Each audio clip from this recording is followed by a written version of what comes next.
कांग्रेस नेता राहुल गांधी ने ब्रिटेन की कैम्ब्रिज यूनिवर्सिटी में स्पीच दी। स्पीच में राहुल गांधी ने भारत में विपक्षी पार्टियों, नेताओं और लोकतांत्रिक संस्थानों की दिक्कतों का जिक्र किया। राहुल गांधी ने कहा, मेरे फोन की जासूसी होती है, विपक्ष के खिलाफ केस दर्ज किए जाते हैं। भारत में विपक्षी नेता के तौर पर ये एक ऐसा दबाव है जो लगातार झेलना पड़ता है। इसके साथ ही और क्या क्या कहा राहुल गांधी ने अपनी स्पीच में, आइए बताते हैं 4 पॉइंट्स में। सबसे पहला, मेरी बातें रिकॉर्ड की जाती हैं। राहुल गांधी ने कहा, बड़े पैमाने पर राजनीतिक नेताओं के फोन में पेगासस है। मेरे फोन में भी पेगासस था। मुझे इंटेलिजेंस अफसरों ने बुलाकर कहा था कि आप फोन पर जो कुछ भी कहें बेहद सतर्क होकर कहें, क्योंकि हम इसे रिकॉर्ड कर रहे हैं। ये एक ऐसा दबाव है जो हम महसूस करते हैं। दूसरा, भारत में मीडिया और लोकतांत्रिक ढांचे पर हमला।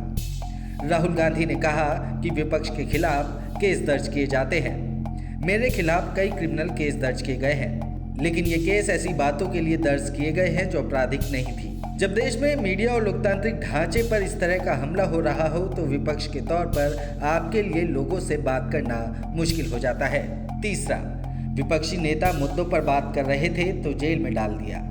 राहुल गांधी ने कहा, लोकतंत्र के लिए जरूरी ढांचा संसद, स्वतंत्र प्रेस, न्यायपालिका होते हैं। आज ये सब विवश होते जा रहे हैं, इसलिए हम भारतीय लोकतंत्र के मूल ढांचे पर हमला करने का सामना कर रहे हैं। चौथा, आतंकवादी मुझसे मिले थे लेकिन उन्होंने मुझे कुछ नहीं किया। राहुल गांधी ने बताया कि भारत जोड़ो यात्रा के दौरान एक अनजान आदमी उनके पास आया। उसने कहा कि वो उनसे बात करना चाहता है। उस आदमी ने पूछा कि क्या मैं सच में लोगों की समस्याएं सुनने के लिए आया हूँ। उसने आसपास के कुछ लोगों की ओर इशारा करते हुए कहा कि वे सभी आतंकवादी हैं। मुझे लगा कि मैं मुश्किल में हूँ क्योंकि आतंकवादी मुझे मार डालेंगे, लेकिन उन्होंने ऐसा कुछ नहीं किया क्योंकि ये सुनने की शक्ति है।